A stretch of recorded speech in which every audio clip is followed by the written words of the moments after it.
On Friday, we told you about the good news that there is some accountability going on in Loudoun County. Let me quote here from the Washington Examiner headline: disgraced Loudoun County Superintendent Scott Ziegler found guilty of a misdemeanor charge by a Virginia jury on Friday. Ziegler, who had been charged with 3 misdemeanor charges, was found guilty of illegally firing a teacher who testified before a special grand jury that was investigating Ziegler and the Loudoun County School Board's response to a pair of sexual assault incidents in district high schools.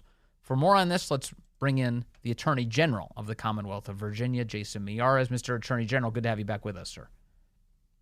Ben, it's great to be with you. You know, I know the people of Loudoun County have been looking for some accountability for some time, any accountability really, as it relates to the schools. Is this a good first step?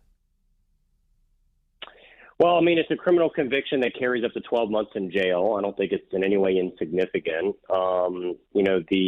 The reality is from day one, Governor Youngkin entrusted our office to try to get to the truth. And despite barriers, despite roadblocks that were put up in front of us, we were relentless in that. We're proud of the work, both in paneling the grand jury, the investigative work that was done, to take people back for since the incident first happened. What we constantly heard from so many politicians in Loudoun County was there's nothing to see here. There's nothing to this to move on. And they actually circled the wagons. It wasn't till the work of our investigation through the grand jury that literally the day after the grand jury report was public that they terminated, that Ziegler was terminated and let go as a Loudoun County superintendent. Yes. And I don't think that's insignificant. And then obviously we had to take it to court by their own, and they said, we don't need this. We're doing our own independent investigation. Taxpayers paid an enormous amount of money in Loudoun for an independent investigation that the school board commissioned, and then they refused to turn that report over to the general public. So we had to take them to court and file multiple motions to get that heard. And the report was released to show that they were in clear violation of Title IX, in which they failed to properly report sexual assault. And then, candidly, in this case, there was a retaliation made against a teacher that had reported sexual assault in the school, and that was uncovered during the course of our investigation of what was happening. And so the grand jury indictments and obviously now a criminal conviction. So we're proud of the work that we both investigated, we indicted, and now convicted. But this really is just about justice for so many people in Loudoun that had questions, justice for this teacher that was wrongly fired. And really from the beginning, we wanted both openness, transparency, and accountability. That was our pledge from day one, that we'd be fearless and deliberate, despite a lot of folks that said there was nothing to see here. I think now people realize just how much was going on in the school system, and are proud of the work that we've done.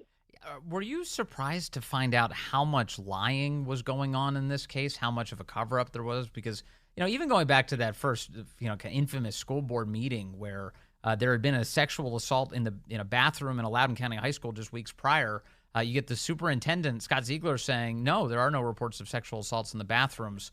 That was a lie. He lied to the public, and that seemed to be a pattern throughout this entire saga.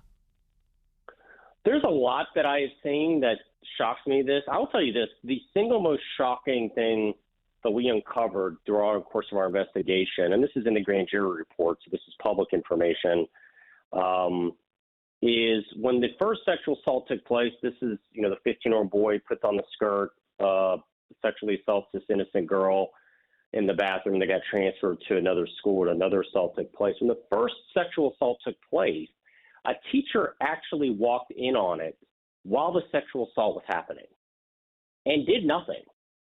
And when asked, why didn't you do something? They said, because it's not that unusual to see 2 pairs of legs in a bathroom stall in a public school in Loudoun. I mean, just pause for a moment. Every one of your listeners should think about when you were in public school. I mean, you get caught smoking in the boys' room, you're going to the principal's office. Yeah. You get caught cutting class. But this idea, this sense of, hey, that's not that unusual to see 2 pairs of legs, that to me was astonishing.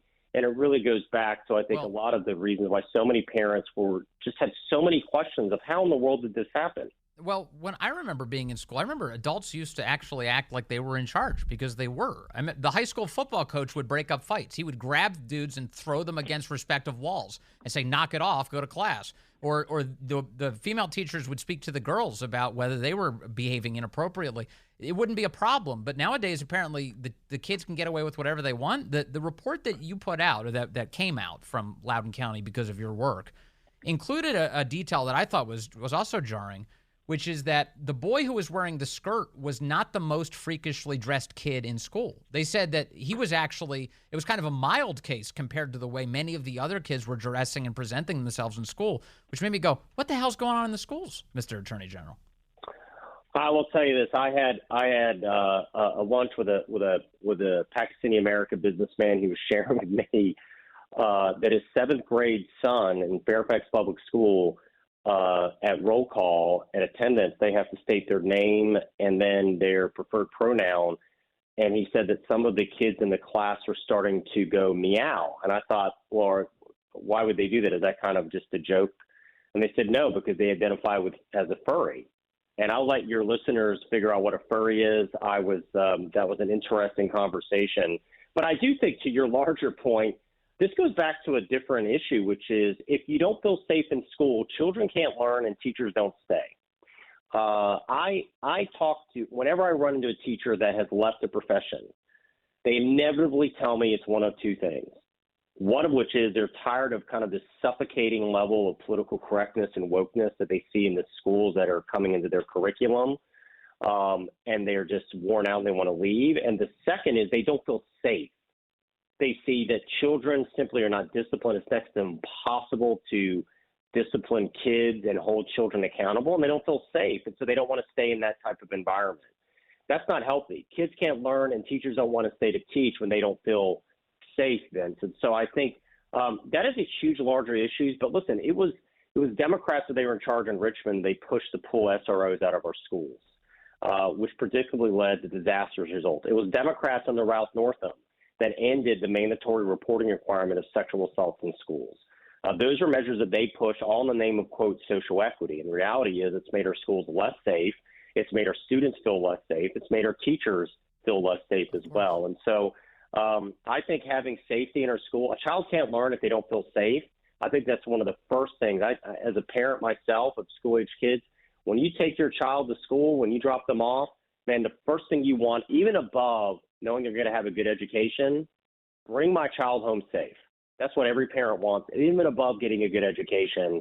That's really your first, and just too many school districts that have lost sight of that. It is. There's it's cancerous what when you start going down the road of saying get rid of school resource officers, sworn officers of the law, get them out of the school system because students shouldn't have to be subjected to the consequences of their own actions. That's what they're saying here.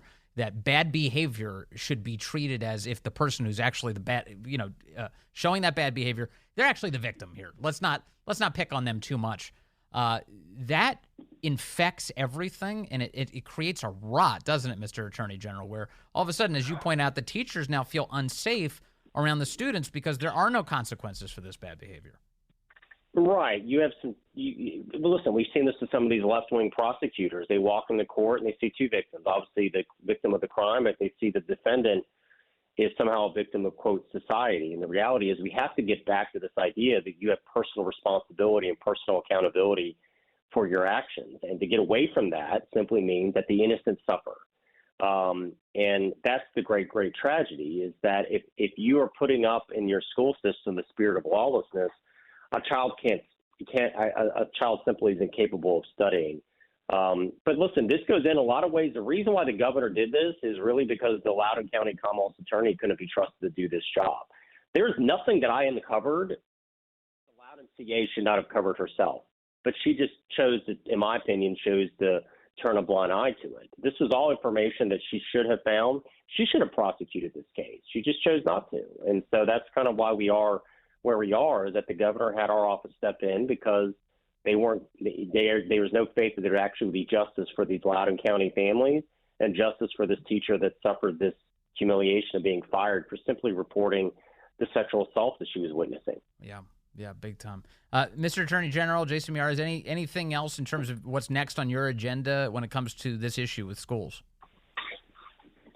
Well, listen, we're going to be ever vigilant. We have gotten reports of some other school districts that are disturbing itself. We're going to be keeping an eye and reviewing all of those as well. Obviously, we continue to investigate the situation in Thomas Jefferson High School with the discrimination, the alleged discrimination at Thomas Jefferson High School against Asian American students. You know, Vince, you and I have talked about, it seems like the only acceptable state-sanctioned form of bigotry today is anti-Asian discrimination. It's what we've seen at the collegiate level.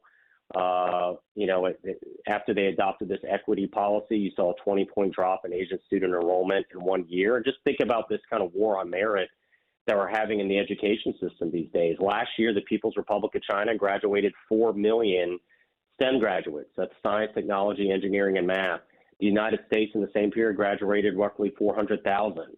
So we should be celebrating merit. We should be celebrating and pushing for those children to be able to achieve their dreams as we live in this new unipolar world right now. And so we're looking at that and we continue to be a champion of that. But this has always gone into this idea that parents matter. Yeah. That's what the governor's model policies are. We're going to be aligning ourselves alongside with parents. They've already filed a lawsuit in Virginia Beach, and you can't cut parents out. You can't literally have some of these school districts, Loudoun included, that are essentially saying, listen, we acknowledge we can't give your child so much as a Tylenol or an aspirin without parental permission, but we could change your child's gender identity, quote unquote, without so much as notifying the parent. And so that really was part of the reason why we won in 2021 is you cannot cut parents out, put them on the sidelines. And how we got to this point where the state feels like they have more ownership of your kid than parent is unbelievable, because I don't think any mom or dad wakes up in the morning and says, wow, I really want to co-parent with the state, right? That's just not how it functions. The state does not own our kids. They are part of our families, and you have a fundamental right as a parent to the education, upbringing, and well-being of your child. And as long as I'm Attorney General, I'll be guarding that vigorously. Amen. All right, Mr. Attorney General Jason Miyares of the Commonwealth of Virginia, thank you, sir. Good to have you with us today.